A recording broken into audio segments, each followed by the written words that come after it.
మాజీ మంత్రి Sircilla MLA KTR camp కార్యాలయంపై బీజేపీ నాయకులు తీవ్ర ఆరోపణలు చేశారు. ప్రజల కోసం ఏర్పాటు చేసిన ప్రభుత్వ కార్యాలయం ప్రస్తుతం బీఆర్ఎస్ నాయకుల అడ్డాగా మారిందని బీజేపీ నాయకులు ఆరోపించారు. ఈ వ్యవహారంపై జిల్లా కలెక్టర్కు వినతిపత్రం అందజేసి సమగ్ర విచారణ జరిపి చర్యలు తీసుకోవాలని డిమాండ్ చేశారు.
సిరిసిల్ల నియోజకవర్గంలో ఉన్న ఎమ్మెల్యే గారి క్యాంపు కార్యాలయం ఏదైతే ఉందో అది అధికారిక కార్యాలయమా లేదంటే బీఆర్ఎస్ పార్టీ నాయకుల కార్యాలయమా తెలియలేని పరిస్థితిలో ఉంది. ఈరోజు బీఆర్ఎస్ నాయకులు ఏదైతే ఉన్నారో దాన్ని ఒక లాడ్జి లాగా మాత్రమే యూజ్ చేస్తున్నారు.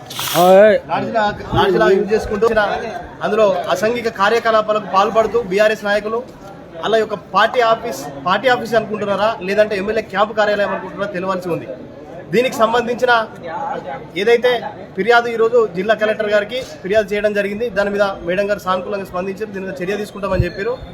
ఈ ఎమ్మెల్యే గారి క్యాంప్ కార్యాలయం ఏదైతే ఉందో దానిలో అసాంఘిక కార్యకలాపాలకు పాల్పడుతూ బీఆర్ఎస్కి సంబంధించిన నాయకులు అందులో రాత్రి 11 గంటల దాకా మీద ఏసీలు వేసుకుంటూ బెడ్లో రెస్ట్ తీసుకుంటారు.